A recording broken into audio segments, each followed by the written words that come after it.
प्रिय साथियों, आज हम पढ़ेंगे प्रश्नावली 4.4 का बेसिक और इसके अंतर्गत पढ़ेंगे मूलों की प्रकृति। ये टॉपिक बहुत ही बढ़िया टॉपिक है। इसको अगर आप समझ गए तो प्रश्नावली 4.4 बहुत ही आसानी से, बहुत ही बढ़िया तरीके से आप कवर कर पाएंगे। तो मूलों की प्रकृति को समझने के लिए, क्योंकि टॉपिक हमारा है मूलों की प्रकृति, मूलों की प्रकृति को समझने के पहले थोड़ा सा मैं जो पिछली बातें हम लोगों ने पढ़ी है उसको मैं आप लोगों को बता देता हूँ। हम लोगों ने इसके पहले क्या पढ़ा है? हमारे पास एक मानक द्विघात समीकरण होता है।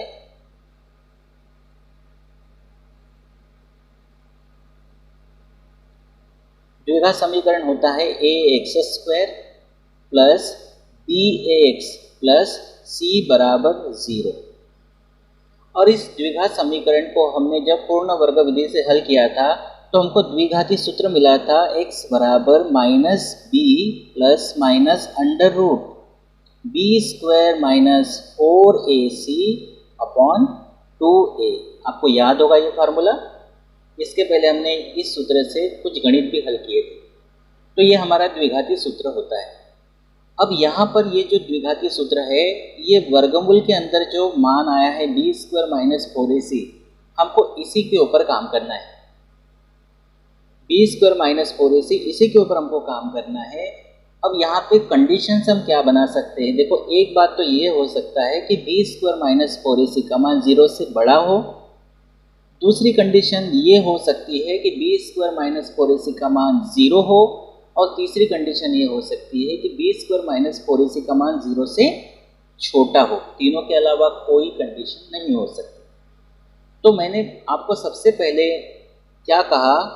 पहली कंडीशन मैंने आपको रखी, मैं लिख देता हूं यहाँ कंडीशन। पहली कंडीशन क्या हो सकती है?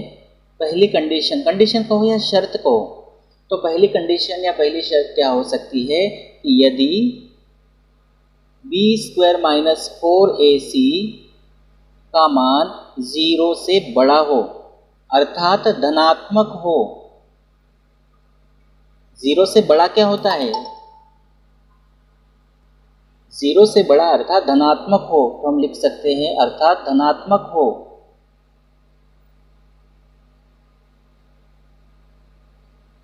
तब अब b² माइनस 4ac का मान 0 से बड़ा हो। 0 से बड़ा इसी का मतलब है धनात्मक हो। जब इसका मान धनात्मक होगा तो यहाँ कुछ ना कुछ वैल्यू होगी, वर्गमूल के अंदर कुछ ना कुछ वैल्यू होगी धनात्मक। और जब वर्गमूल के अंदर कुछ ना कुछ धनात्मक वैल्यू होगी, उस स्थिति में हम यहाँ पर अगर प्लस चिन्ह लेते हैं तो प्लस चिन्ह लेने पर क्या मिलेगा? -b plus under root b² minus 4ac upon 2a। Plus चिन्ह लेने पर ये मिलेगा और माइनस चिन्ह लेने पर क्या मिलेगा? -b। ये तो पहले से है ही, माइनस चिन्ह लेंगे तो minus under root b² minus 4ac upon 2a। इसका मतलब बहुत ध्यान से समझना, बहुत ही आसानी से आप समझ जाएंगे कि अगर b² माइनस 4ac का मान 0 से बड़ा हो अर्थात धनात्मक हो, और धनात्मक होगा तब जो द्विघात समीकरण हमको दिया है, जैसे यहाँ पे ये द्विघात समीकरण है, तो इस द्विघात समीकरण के दो मूल मिलेंगे और दोनों मूल अलग अलग होंगे, क्योंकि प्लस चिन्ह लेने पर कुछ और मान मिलेगा, माइनस चिन्ह लेने पर कुछ और मान मिलेगा। दो मूल हमको मिलेंगे, दोनों मूल अलग अलग होंगे, साथ में दोनों मूल वास्तविक होंगे। मैंने 2-3 बातें एक साथ कही, आपने नोटिस किया होगा। दो मूल मिलेंगे, दोनों मूल अलग अलग होंगे, जिसको हम कहेंगे भिन्न होंगे, और साथ में वास्तविक होंगे। तो हम कह सकते हैं कि अतः हमको क्या मिलेंगे? हमको दो भिन्न, भिन्न का मतलब क्या होता है? अलग अलग, अलग अलग वास्तविक यानी रियल, वास्तविक मूल प्राप्त होंगे। ऐसा कब होगा? समझ गए होंगे आप बहुत बढ़िया तरीके से। ऐसा तब होगा जब b² माइनस 4ac का मान 0 से बड़ा हो अर्थात धनात्मक हो। धनात्मक का मतलब वर्गमूल के अंदर कुछ ना कुछ धनात्मक मान आएगा, और धनात्मक मान आएगा तो प्लस चिन्ह लेने पर एक वैल्यू आएगी, माइनस चिन्ह लेने पर दूसरी वैल्यू आएगी। तो ये पहली कंडीशन जो आपने बहुत बढ़िया तरीके से समझ लिया।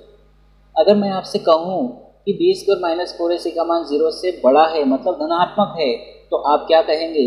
आप इस बात को देखकर ही बोलेंगे कि sir B square minus 4ac का मान 0 से बड़ा है क्या? तो मतलब जो द्विघात समीकरण हमको दिया रहेगा उसके दो अलग अलग वास्तविक मूल प्राप्त होंगे, रियल मूल प्राप्त होंगे। ये तो पहली कंडीशन हो गई। दूसरी कंडीशन क्या हो सकती है? मैंने आपको बताया था, आपको याद होगा। सेकंड कंडीशन ये हो सकती है, यदि बी स्क्वायर माइनस 4ac बराबर हो 0 के हो तब। अब बहुत ध्यान से आप इस बात को समझेंगे कि x का मान हमको क्या मिलेगा। बी स्क्वायर माइनस 4ac अगर 0 हो तो उसका वर्गमूल भी क्या हो जाएगा? 0। मैं थोड़ा सा बता देता हूँ, minus B plus minus under root B square minus 4ac का मान अगर 0 हो और यहाँ पर अगर हम 0 रखेंगे तो यहाँ 0 आ जाएगा और बटे में आएगा 2a। इसको अगर आगे बढ़ाते हैं तो माइनस बी प्लस माइनस 0 का वर्गमूल 0 ही होता है, बटे में आएगा 2a बराबर प्लस माइनस 0 का कोई मतलब नहीं, तो माइनस बी अपॉन 2a, ये x का मान मिलेगा।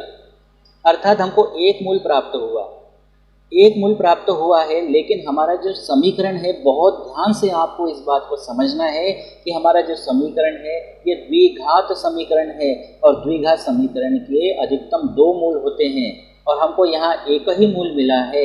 इसका मतलब ये है कि दूसरा मूल भी माइनस बी अपॉन 2a होगा।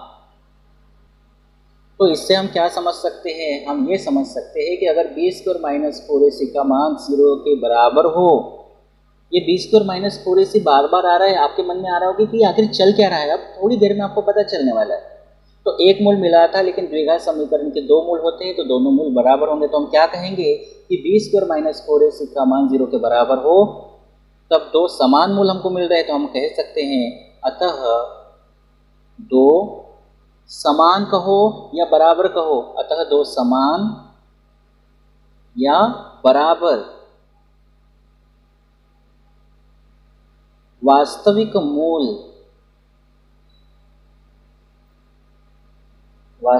मूल प्राप्त होंगे। ये सेकंड कंडीशन हो गई। और थर्ड कंडीशन क्या आपके दिमाग में आ रही होगी? थर्ड कंडीशन ये हो सकती है, हम लिखेंगे कंडीशन थर्ड, क्या यदि बी स्क्वायर माइनस 4ac 0 से छोटा हो, और 0 से छोटा माइनस होता है, पता है आप लोगों को? 0 से छोटा माइनस में होता है मान, अर्थात ऋणात्मक हो,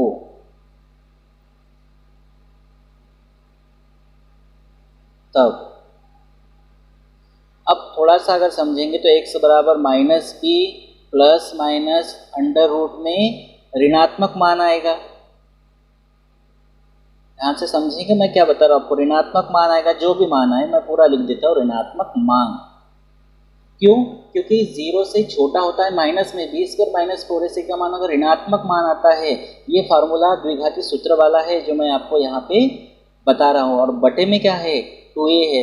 और आप जानते हैं कि वर्गमूल के अंदर अगर कोई माइनस में संख्या होती है, जैसे मैंने लिखा -4, तो आप जानते हैं वर्गमूल के अंदर अगर कोई संख्या माइनस में होती है, अर्थात मान ऋणात्मक होता है, तो वो काल्पनिक होती है, वास्तविक नहीं होती।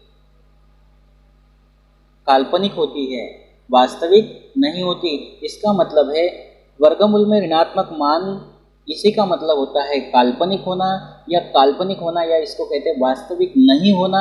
और जब ये मान काल्पनिक होगा तो काल्पनिक के साथ कोई भी संख्या जुड़ेगी या घटेगी वो भी काल्पनिक ही होगी। बहुत ध्यान से आपको इसको समझना है। वर्गमूल के अंदर कभी भी माइनस में मान नहीं आना चाहिए। अगर वर्गमूल के अंदर माइनस मान आता है तो वो काल्पनिक मान कहलाता है या वास्तविक नहीं कहलाता है। तो ये समझ गए होंगे, ये वर्गमूल के अंदर अगर ऋणात्मक मान आता है, क्योंकि 0 से छोटा क्या होता है? ऋणात्मक मान होता है। तो उस स्थिति में हम कह सकते हैं कि जो हमारा द्विघात समीकरण है उसके मूल काल्पनिक होंगे या वास्तविक नहीं होंगे। क्यों? क्योंकि वर्गमूल के अंदर जब भी ऋणात्मक मान आता है तो वो काल्पनिक मान कहलाता है। बहुत ध्यान से इस बात को समझना, बड़ी क्लास में जाएंगे तो और अच्छे से क्लियर होगा। जैसे अगर वर्गमूल में -4 है तो इसको आप क्या लिख सकते हैं, वर्गमूल में -1 इंटू वर्गमूल में 4 अलग अलग करके, और इसी को वर्गमूल में -1 का मतलब होता है आई, या इसी को कहते हैं आयोटा, और इंटू 4 का वर्गमूल होता है 2, तो ये हो जाएगा 2i या 2 आयोटा, और ये काल्पनिक कहलाता है।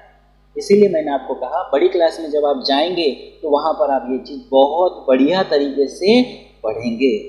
हाल फिलहाल क्या ध्यान रखेंगे, वर्गमूल के अंदर अगर माइनस में मान आता है तो वो काल्पनिक होता है, और ये काल्पनिक होगा तो ये पूरा मान काल्पनिक हो जाएगा, अर्थात वास्तविक मूल प्राप्त नहीं होंगे। तो हम क्या कह सकते हैं, हम कह सकते हैं अतः कोई वास्तविक मूल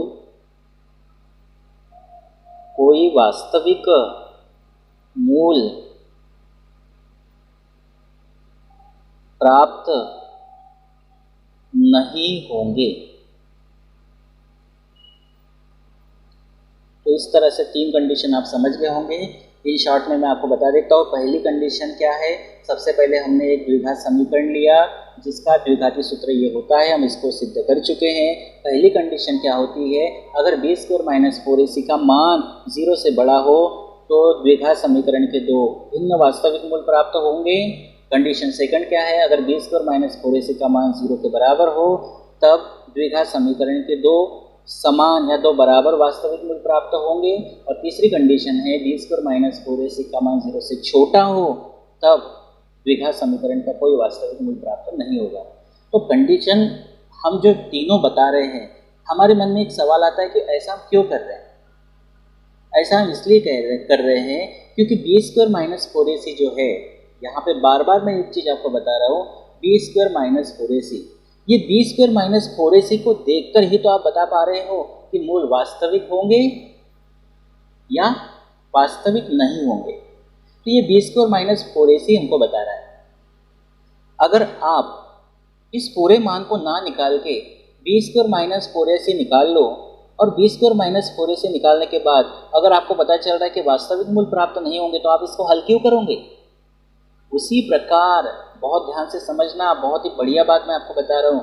अगर b² - 4ac ही हम पहले पता कर ले तो उससे हमको पता चल जाएगा कि हमारे वास्तविक मूल प्राप्त होंगे या नहीं होंगे, और होंगे तो उसको हल करेंगे, नहीं होंगे तो हम कहेंगे जब वास्तविक मूल है ही नहीं तो हल करने का क्या मतलब है। इसलिए सिर्फ हम b² - 4ac इतना भी अगर निकाल ले तो उससे हम पता कर सकते हैं कि मूल वास्तविक होंगे या नहीं होंगे। इसी को हम कहते हैं हेडिंग, अब आपका दिमाग काम करेगा, मूलों की प्रकृति हम पता कर रहे हैं।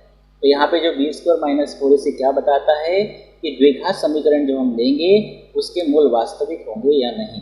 हम लिख सकते हैं अतः b² - 4ac यह बताता है कि द्विघात समीकरण जो हमने लिया था वो कौन सा है, ax² + bx + c बराबर 0 के मूल वास्तविक है या नहीं, ये बताता है। और ये जो b² - 4ac है इसी को हम कहते हैं विविक्तकर, द्विघात समीकरण का विविक्तकर कहते हैं, और इसको d से दर्शाते हैं। b² - 4ac को क्या कहते हैं, विविक्तकर कहते हैं। हम लिखेंगे आगे तथा इसे मतलब b² - 4ac को द्विघात समीकरण का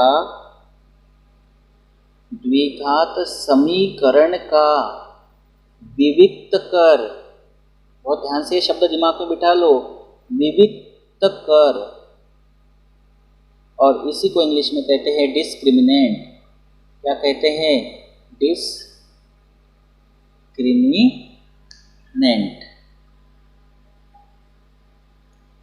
कहते हैं। तो समझ गए होंगे शॉर्टकट में, अगर अपने को b² - 4ac को दर्शाना है तो हम d के द्वारा दर्शाएंगे, अर्थात विविक्तकर d बराबर क्या हो जाएगा, b² - 4ac।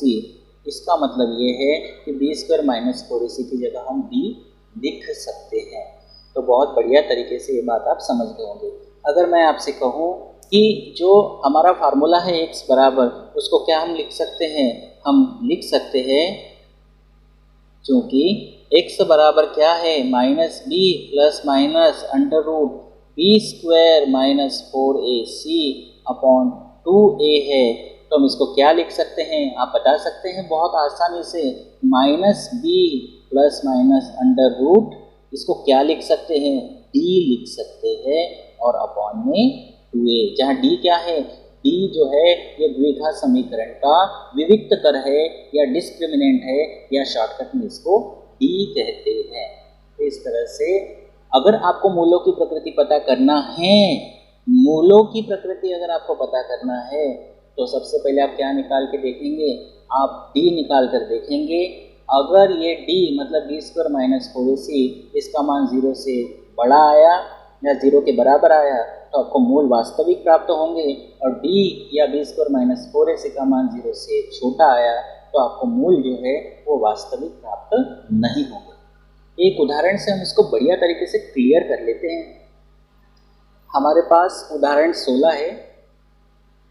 इस उदाहरण 16 को हम हल करते हैं बहुत बढ़िया तरीके से ना, आपको सारी बातें अगर थोड़ा बहुत डाउट भी होगा तो क्लियर हो जाएगी। देखिए, सबसे पहला काम आपको क्या करना है, द्विघात समीकरण जो दिया है उसको लिख लेना है बहुत ही आराम से। देखिए, दिया है द्विघात समीकरण,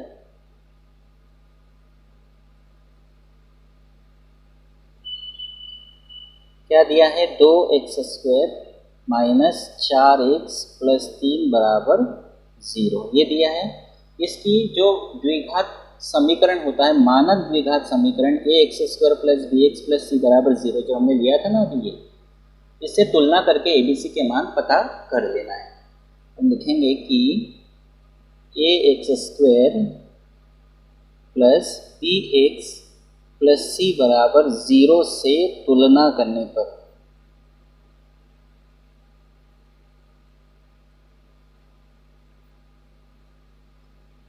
तो ABC के मान तो आपको निकालना बहुत बढ़िया तरीके से आता होगा। A का मान हमारे पास कितना है, 2 है। B का मान हमारे पास है -4, चिन्ह सहित लेंगे, और C का मान है 3, प्लस चिन्ह नहीं लिया तो भी चलता है, लेकिन माइनस चिन्ह आपको लेना है। इस तरह से ABC के मान पता कर लिए।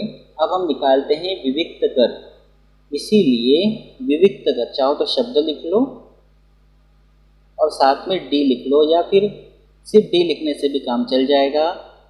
D लिख लेते हैं, तो D बराबर होता है b² माइनस 4ac। ठीक है, सबसे पहले आपको D ही निकालना है, फिर ही मूलों की प्रकृति आपको बताना है। अगर उसके मूल निकलते हो तो फिर ज्ञात करना है। तो D निकालने का फार्मूला b² माइनस 4ac होता है। यहाँ तक कोई दिक्कत नहीं होनी चाहिए, बहुत ही आराम से यहाँ तक आप कर लेंगे। अब क्या करेंगे, ABC के मान हम यहाँ रखेंगे, तो B का मान कितना है, -4, इसका स्क्वायर करेंगे, -4 गुणित A का मान हमारे पास 2 गुणित C का मान हमारे पास 3 है। माइनस का वर्ग प्लस 4 का वर्ग 16 होगा, माइनस इनका गुणा करेंगे, 4 दूनी 8, 8 किया 24। अब इसको घटाना है, 16 का चिन्ह प्लस है, 24 का चिन्ह माइनस है, अलग अलग चिन्ह है तो घटाएंगे।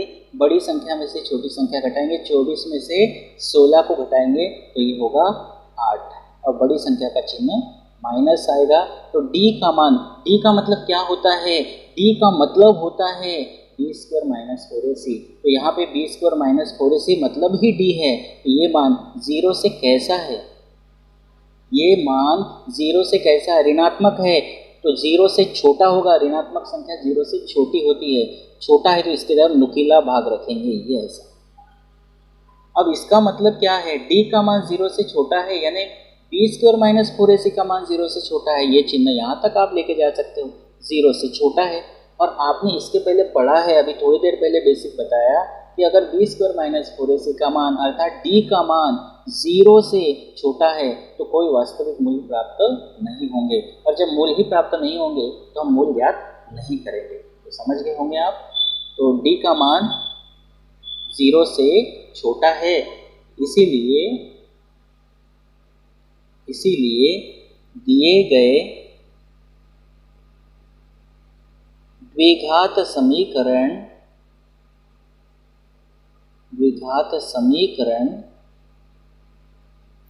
के वास्तविक मूल, ऐसा लिखते हैं, कोई वास्तविक मूल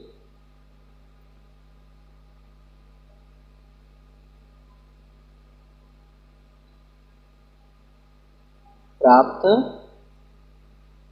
नहीं होंगे। और जब मूल ही प्राप्त नहीं होंगे तो आगे इसको हल नहीं करेंगे। हल कब करते? जब डी का मान या तो 0 आता या 0 से बड़ा यानी धनात्मक आता, तभी उसको ज्ञात करते। तो बहुत आसानी से आप ये क्वेश्चन समझ गए होंगे। आपको मूल कब ज्ञात करना है?